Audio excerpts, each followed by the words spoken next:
S'expatrier à Dubaï sans stratégie peut être suicidaire. Bonjour à tous et bienvenue dans cette nouvelle vidéo de notre chaîne AH Fiscalité et Finance dans laquelle on va parler de la fragilité de l'expatriation à Dubaï. Donc si l'expatriation à Dubaï ou que tu es expatrié à Dubaï te concerne, n'hésite pas à rester jusqu'au bout de cette vidéo. Avant de commencer, on vous rappelle de nous rejoindre sur Telegram. Nous sommes plus de 3500. Tu peux également nous rejoindre pour poser tes questions et échanger avec la communauté sur notre Discord. C'est entièrement offert et tu trouveras une série de bonus également sous la vidéo. Donc, n'hésite pas à t'inscrire. Également, pense à t'abonner à la chaîne puisque nous allons faire un contenu additionnel à cette vidéo pour l'illustrer au travers d'une étude de cas ce week-end. Donc, abonne-toi et pense à activer la fameuse cloche. Donc, en guise d'introduction, Dubaï, et quand je dis Dubaï, je parle en réalité de l'ensemble des Émirats Arabes Unis. C'est une destination privilégiée pour s'expatrier, notamment ces dernières années, chez les web entrepreneurs, investisseurs, mais également les influenceurs. Or, lorsque nous sommes français, Dubaï présente une extrême fragilité, obligeant une énorme rigueur, voire une rigueur quasi militaire, pour éviter les mauvaises surprises, pour éviter d'être considéré comme résident fiscal français. C'est-à-dire t'expatrier à Dubaï tout en continuant à payer tes impôts comme si tu étais en France. Je ne pense pas que c'est ce que les gens veulent. On va voir au fil de cette vidéo que les expatriés aux Arabes Unis peuvent se retrouver pris par un futur changement législatif, et la France est la spécialiste des changements législatifs, et on prendra l'exemple de pays voisins à la France, et une mouvance qui est de plus en plus d'actualité, puisqu'il me semble que l'Australie a également introduit de nouvelles lois, et on va voir les différentes solutions pour se protéger un maximum, et surtout comprendre les mécanismes, mais qu'il ne fera pas de miracle en cas de changement législatif. La seule solution, c'est d'obtenir une stratégie et de mettre en place une stratégie très spécifique. Ce week-end également, comme je l'ai dit précédemment, nous animerons un live étude de cas sur la fragilité de la résidence à Dubaï pour illustrer tout ce que nous allons voir dans cette vidéo au travers d'un cas pratique. Donc pense à t'abonner à la chaîne, pense à activer le rappel pour ce week-end et également si tu as des questions, on y répondra en live. Également pour ceux souhaitant adopter une stratégie de protection qui comptent s'expatrier à Dubaï ou qui sont déjà expatriés à Dubaï, vous avez un lien pour vous préinscrire dans la description et les commentaires pour qu'on puisse vous apporter une solution tailor-made sur mesure. Également, avant de commencer, une petite information importante, puisqu'à la rentrée, nous organisons une formation en live offerte avec comme sujet l'expatriation stratégique, où nous allons nous concentrer sur 3 points. La meilleure société offshore avec le bon montage pour l'expatriation. On verra que pour Dubaï, il faudra mettre un autre montage en place. On va parler également de la holding mobile. On a déjà parlé de ce sujet sur cette chaîne, mais on va parler également de la holding Arnaud. Oui, c'est inspiré de Bernard Arnault pour multiplier tes leviers sans augmenter ta fiscalité, c'est-à-dire t'enrichir beaucoup plus rapidement. Et on finira avec la stratégie A, mise en place pour lever des millions en financement, avec une stratégie très précise. Donc le lien se trouve dans la description et dans les commentaires. Pense à t'inscrire, c'est entièrement offert. Pour entrer dans le vif du sujet, nous allons commencer à parler de la résidence fiscale et ce, au sens national. Qu'est-ce que je veux dire par la résidence fiscale au sens national? C'est qu'il faut comprendre que chaque pays a des conditions de résidence fiscale qui sont déterminées dans leurs lois. Pour être résident, il faut remplir tel ou tel critère. En France, ces critères se trouvent généralement, ils se trouvent à l'article 4B du Code général des impôts et se trouvent complétés par la jurisprudence sur l'interprétation de chacun des termes. La jurisprudence est tout simplement des décisions de justice. C'est pour cela que cela nous prend près d'une heure à expliquer dans le Borderless Entrepreneur, car pour ne plus être résident fiscal français, il faut ne plus remplir ces conditions de résidence fiscale. C'est le b.a.-ba et c'est relativement simple à comprendre. Dubaï, il faut comprendre qu'avec l'arrivée de l'impôt, la fameuse corporate tax de 9%, elle a également établi des règles de résidence fiscale qui permettent dans certains cas de passer moins de 183 jours, à savoir 90 jours, en respectant certaines conditions très spécifiques et cumulatives. On avait fait une vidéo également à ce sujet et on les a également étudiées dans le Borderless Entrepreneur en live avec la communauté. Vous avez le replay du live sur l'espace communautaire.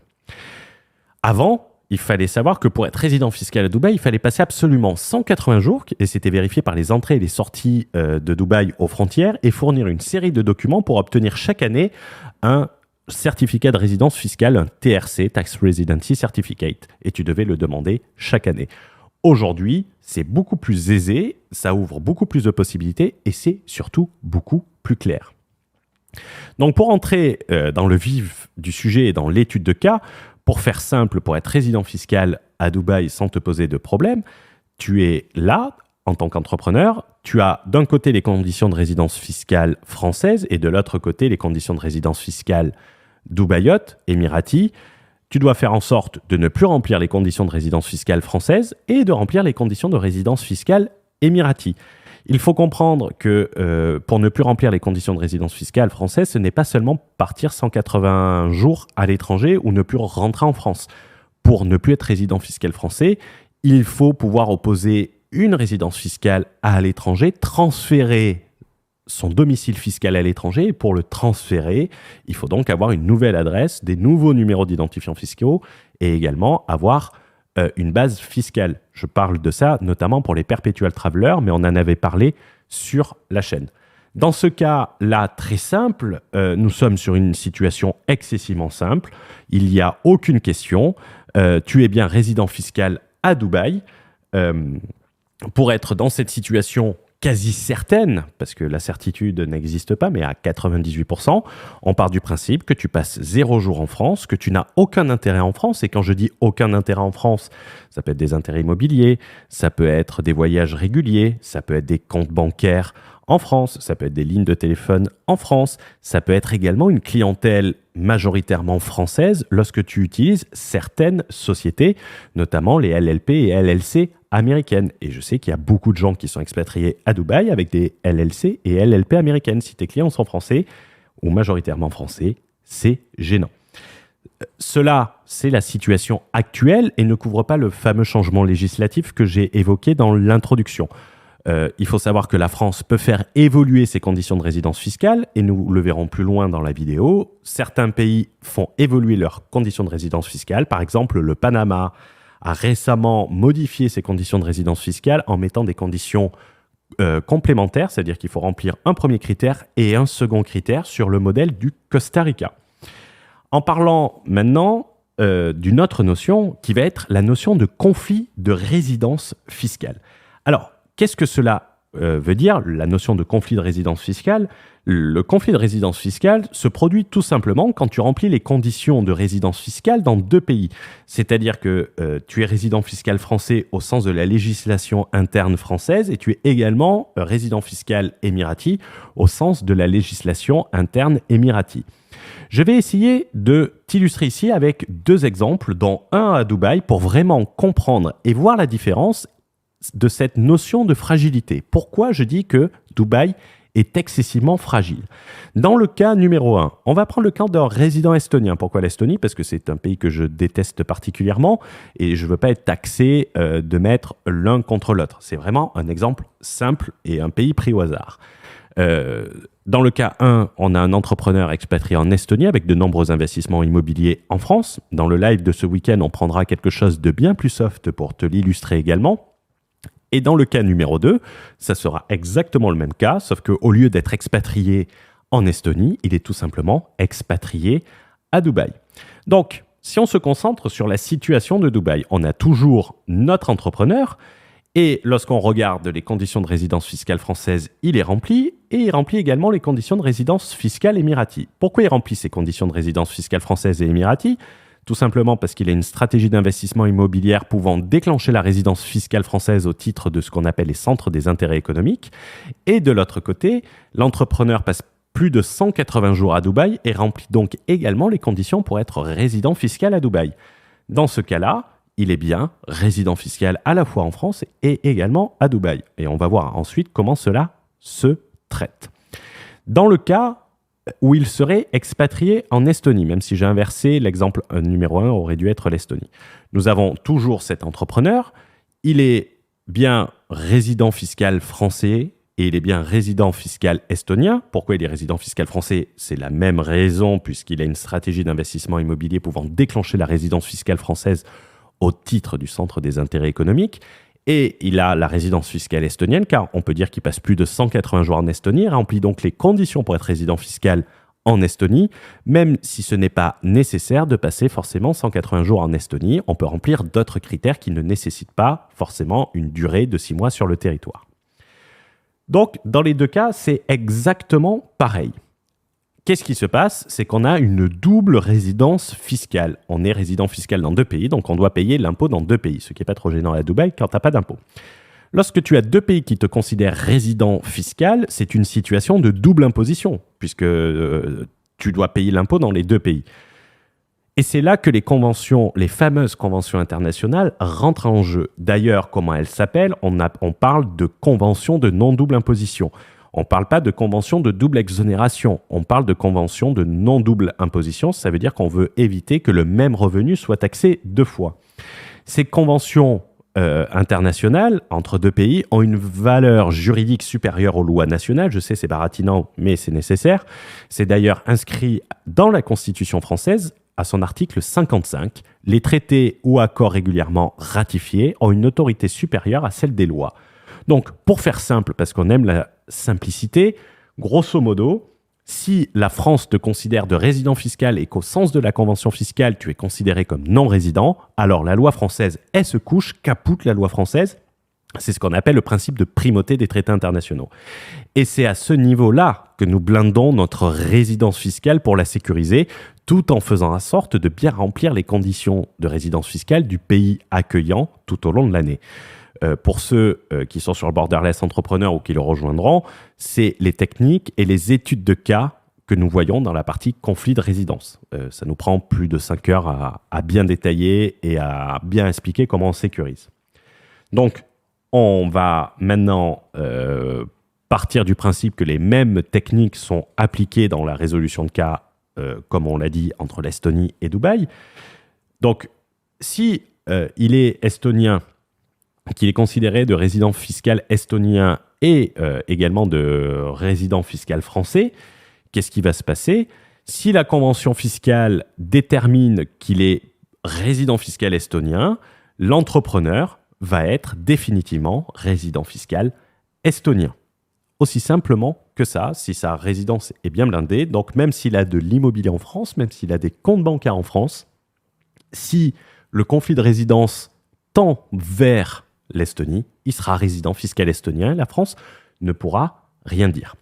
Cependant, dans l'autre cas, que se passe-t-il entre Dubaï et la France? Si la France te considère résident fiscal, tu es résident fiscal, tu ne peux pas opposer la convention fiscale. Tu es fini, terminé, bonsoir. Pourquoi cette différence? Tu peux croire que je l'invente, c'est que tout simplement, il faut comprendre que la convention entre la France et Dubaï, entre la France et les Émirats arabes unis, possède une particularité. Et c'est cette particularité qui rend imposable en France sur l'ensemble de tes revenus, même si tu es expatrié à Dubaï, et même si tu passes 300 jours à Dubaï, sans que tu puisses opposer, sans que tu puisses te protéger. La convention fiscale est comme s'il n'y avait pas de convention fiscale. Et cela se trouve à l'article 19 de la convention fiscale. Vous pouvez le chercher sur Internet, je vous le reproduis, c'est le paragraphe numéro 2 de l'article 19, mais généralement les gens ne la lisent pas jusqu'au bout. Lorsqu'une personne qui est un résident des Émirats arabes unis ou qui est établie et fiscalement domiciliée en France au sens du droit interne, les règles internes à la France, ou une filiale contrôlée directement ou indirectement, ça c'est pour les personnes morales, à plus de 50% par une société dont le siège de direction est en France, les revenus de cette personne sont imposables en France, nonobstant toute autre disposition de la présente convention. Terminé, bonsoir la convention. Donc, il faut bien comprendre que, en gros, tu n'as pas le droit à la moindre erreur. Également, c'est une fragilité qui peut s'accentuer au travers de plusieurs éléments. Comme nous l'avons vu, il suffit d'un élément déclencheur en droit interne français. Et ce week-end, nous étudierons le cas d'un entrepreneur très connu. Ce sera en live. Oussama Hamar, pour essayer de l'illustrer et donner un avis. Pour que tu ne puisses rien faire, même si tu passes 250 jours à Dubaï, que tu es en permanence à Dubaï, ou en quasi-permanence à Dubaï, et on va voir quels sont les problèmes de l'expatriation à Dubaï dans ces cas-là. Les éléments déclencheurs, ils peuvent être également des sociétés conservées en France. Je connais beaucoup d'expatriés à Dubaï qui conservent leur société en France. Ça peut être une clientèle, comme je l'ai dit, majoritairement française, si tu utilises certaines formes de sociétés, comme les fameuses LLC américaines ou les LLP anglaises, et ça peut être bien d'autres éléments. Et il est possible également que les lois changent, et cela arrive de plus en plus, comme je le disais, c'est le cas de l'Australie, qui a dit que si tu t'expatriais que pour des raisons fiscales, ben, tu restais résident fiscal australien pour une certaine période de temps. C'est important de le préciser. Je tiens également à rajouter que cela ne vise pas les titulaires de la nationalité française. Rappelle-toi comment c'est formulé, c'est les résidents des Émirats, une personne résidente des Émirats arabes unis, domiciliée fiscalement en France. Donc ça peut être un Chinois résident fiscal à Dubaï qui a des intérêts en France. Les seules personnes que ça ne concerne pas, c'est les Émiratis, c'est les citoyens émiratis. Il faut comprendre que la convention, en fait, elle a été faite d'une raison très simple, et on va faire une petite aparté rapide, c'est qu'en fait, une convention, c'est un accord entre deux pays. Donc, chaque pays essaye de tirer la couverture dans son sens. La France a donné un tas d'avantages à Dubaï, notamment pour permettre à ses ressortissants émiratis d'investir massivement en France. C'est pareil pour le Qatar, pour acheter des clubs de foot, pour acheter des hôtels. Et par conséquent, un émirati qui investit en France ne paye pas d'impôt de plus-value, ne paye pas d'ISF. C'est la France pour un émirati, c'est Dubaï. Il ne paye aucun impôt sur l'immobilier. C'est pas mal d'ailleurs si tu arrives à avoir la nationalité. C'est pareil pour le Qatar. Mais en échange, la France a dit, si on considère un résident dubaïote de résident fiscal français, vous nous laissez le taxer. Et eux, qu'est-ce qu'ils ont fait? Tout ce qui les intéresse, c'est leurs ressortissants à eux. Les autres, ça n'a pas trop d'importance. Notamment quand tu prélèves pas d'impôts. Les personnes qui vivent à Dubaï, les personnes physiques, si elles sont plus résidentes fiscales à Dubaï, ça ne change rien pour Dubaï vu qu'elles ne prélèvent pas d'impôts. Donc c'est tout bénef pour Dubaï. J'ai parlé également des changements législatifs et j'aimerais terminer sur cette partie. Que se passe-t-il en cas de changement législatif, notamment en cas d'évolution des règles françaises de résidence fiscale? Et pour t'illustrer cela, je vais te prendre 3 exemples de pays voisins, limitrophes, l'Italie, l'Espagne et également le Portugal. Dans ces pays relativement voisins de la France, des lois sur la limitation de l'expatriation pour des motifs purement fiscaux, elles ont été introduites dans la législation nationale, c'est-à-dire elles considèrent qu'une personne qui s'expatrie que pour des motifs fiscaux reste résident une certaine période de l'année. C'est, pour faire simple, si tu t'expatries d'Espagne pour des raisons fiscales, tu restes résident fiscal italien, portugais ou espagnol. De mémoire, je pense que l'Espagne, c'est 4 ans. Pour une certaine période. Le Danemark en parle également. Donc, c'est-à-dire que grosso modo, mais pendant 4 ans, tu t'expatries, mais tu payes tout le temps tes impôts. Ce mécanisme ne s'applique pas en Union européenne. Pourquoi il ne s'applique pas en Union européenne? C'est un ressortissant portugais qui s'expatrie en Estonie, par exemple. Il ne se verra pas, même si c'est pour des motifs purement fiscaux, s'appliquer cette règle anti-abus parce que c'est un principe de sauvegarde.